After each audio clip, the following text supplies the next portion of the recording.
নাইটে একটু chia seed ভিজিয়ে দিচ্ছিলাম মর্নিংয়ে খালি পেটে খাওয়ার জন্য। তো চলো ভিডিওটা শুরু থেকে শুরু করা যাক। হ্যালো এভরিওয়ান, ব্লগ জয়াতে অনেক অনেক স্বাগত জানাই তোমাদের সবাইকে। আশা করি তোমরা সবাই খুব ভালো আছো, খুব সুস্থ আছো। তো আজ অনেক দিন পর একটাই ব্লগ নিয়ে চলে এলাম। তো আজকে সকাল সকাল উঠে একটু ছেলেকে নিয়ে জানলার ধারে দাঁড়িয়ে রয়েছি, যেহেতু কি ও খুব কান্নাকাটি করছিল সকালে উঠেই, তাই ওকে একটু চুপ করাবার জন্য আর কি। তো দেখো বাইরে প্রচণ্ডভাবে রোদ বেরিয়েছে, আবার থেকে থেকে কিন্তু খুব জোরে বৃষ্টিও চলে আসছে। তো তোমরা তো ভিডিও শুরুতেই দেখতে পেলে যে নাইটের দিকে কিন্তু আমি একটুখানি চিয়া সিড ভিজিয়ে রেখেছিলাম। তো এখন আমি মর্নিংয়ে খালি পেটেই খেয়ে নিচ্ছিলাম, যেহেতু কি এটা খেলে কিন্তু খুব ভালো। তবে আমি এর ব্যাপারটা বিষয়টা ভালো করে জানি না, তাই বলতে পারলাম না।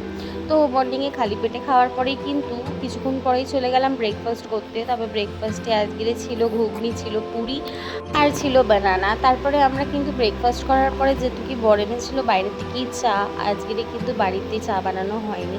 তো একটু চা খেয়ে একটু পেয়ারা খেয়ে নিলাম। তারপরে কিন্তু বাসি ঘর দুয়ার তো প্রায়ই আমাদের গোছানোর থাকেই। তারপরে কিন্তু বিছানা মাদুর চেঞ্জ করে নিয়ে বেরিয়ে পড়েছিলাম একটু বড় মাসির বাড়িতে যাওয়ার জন্য। তো বড় মাসির বাড়ি গিয়ে একটু হাওয়ায় বসেছিলাম।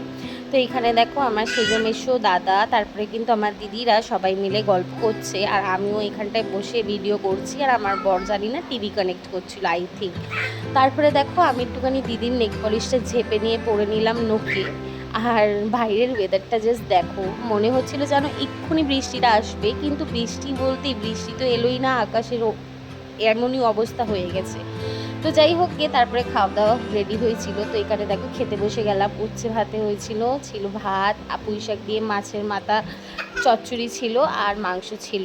তো খাওয়া দাওয়া করার পরে কিন্তু চলে যাচ্ছিলাম একটু শোবার জন্য। তো ছেলে খুব ডিস্টার্ব করছিল, তাই দিদি নিয়ে ওকে খেলা করছিল। আর এখানে দেখো আমার ছেলে। তো বিকেলবেলায় বসে বসে একটু মুভি দেখছিলাম। দেখে তোমরা বুঝেই গেছো যে আমরা কি দেখছি, সেই ইয়ারা দেখছিলাম।